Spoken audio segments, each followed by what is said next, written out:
Hi, and welcome back to Economics. This week we're going to talk about supply and demand. If you look in your file folder for this week, there's an outline that is similar to what I have written on the board. And if you take a minute, either print that out or open that up so you can look at it, I think it'll make this discussion a little bit easier to follow. The first thing we're going to look at is something called the law of demand. The law of demand says that as price rises, quantity demanded falls. As price falls, quantity demanded rises. There is an inverse relationship between price and quantity demanded. Therefore, demand is a downward sloping curve. At a higher price, there's a lower quantity demanded, and at a lower price, there's a higher quantity demanded.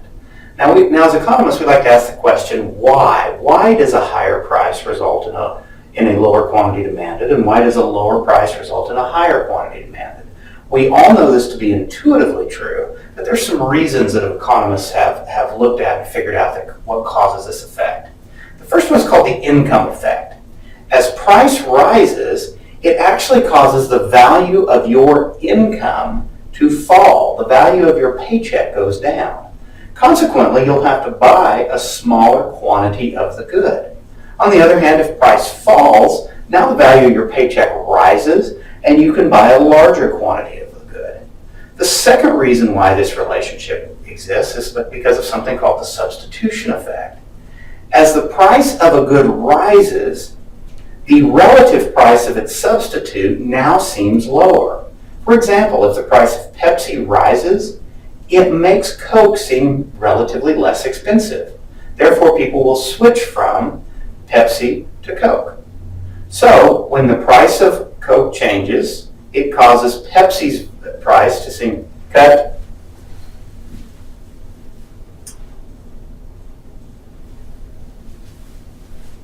Restart at income and substitution effects. Economists like to ask why this relationship exists, and there's two reasons: the income and the substitution effect.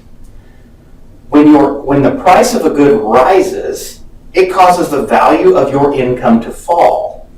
Therefore, you'll have to buy a smaller quantity of the good. If the price of a good falls, this causes your income to rise, and you'll be able to purchase a larger quantity of the good.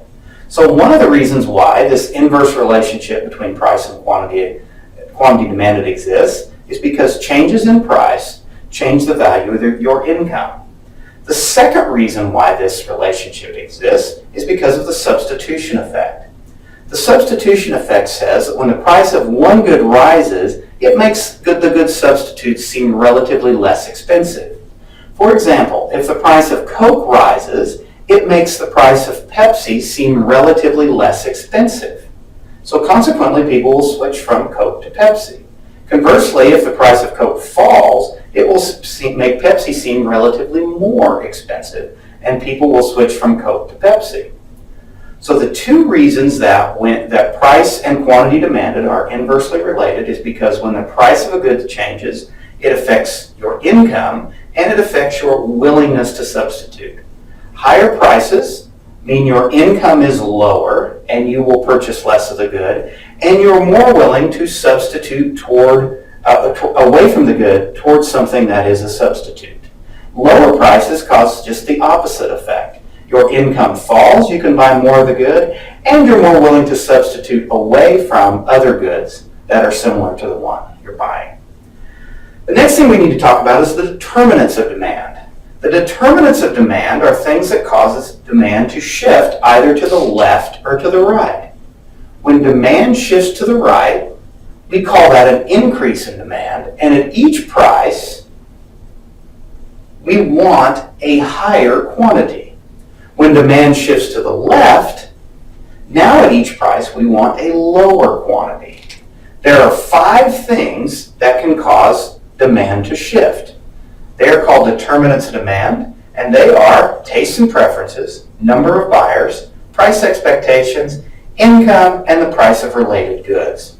So let's start with the first one, tastes and preferences. If tastes and preferences increase, demand shifts to the right, and at each price, we want a larger quantity of the good. This would result from something like advertising that causes us to want to go out and purchase a good because now we prefer it. Or maybe a study comes out that says drinking orange juice reduces your risk of cancer. This would cause an increase in demand because tastes and preferences has changed. Conversely, you could have a case where tastes and preferences decreased. For instance, when we became aware that cigarettes could result in lung cancer, tastes and preferences for cigarettes declined and demand shifted to the left. Number of buyers. This one's easy. If the number of buyers increase, demand shifts to the right. If the number of buyers decrease, demand shifts to the left. Price expectations. What do we expect to happen with the good in the future? This is not the good's price today that is represented on the vertical axis. This is what we expect the good's price to do tomorrow. For instance, if we think that the price of gasoline is going to increase in the future, our demand for gasoline today will increase. If we believe that the price of gasoline is going to decrease in the future, then our demand for gasoline will decrease. We'll hold off on those purchasing decisions as long as we can. Income. Income can affect demand, but it depends on what type of good we're talking about. If we talk about income increasing and we're talking about normal goods are goods like steak and shrimp, designer clothing, luxury cars. As income rises, our demand for normal goods increases. As income falls, our demand for normal goods decreases. Now, there's also a whole category of goods known as inferior goods. Inferior goods are like ramen noodles and hot dogs, or Kmart clothing, or less expensive cars like Ford Fiestas. As our income rises, our demand for inferior goods decreases. Okay? We switch to the normal goods. As our income falls, our demand for our demand for inferior goods increases. And finally, the last one, the price of related goods. These are goods that are related to the good that we're purchasing. And there are two types. There are substitutes and there are complements. Okay?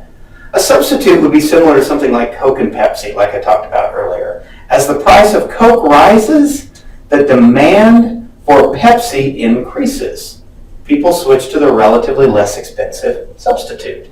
As the price of Coke falls, the demand for Pepsi falls or shifts to the left. Complements are things like peanut butter and jelly, or DVDs and DVD players.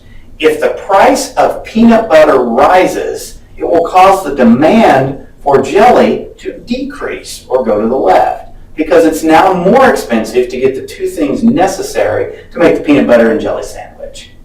Conversely, if the price of peanut butter falls, it will cause the demand for jelly to increase or shift to the right. Okay, now I'm going to erase the board and we will talk about supply.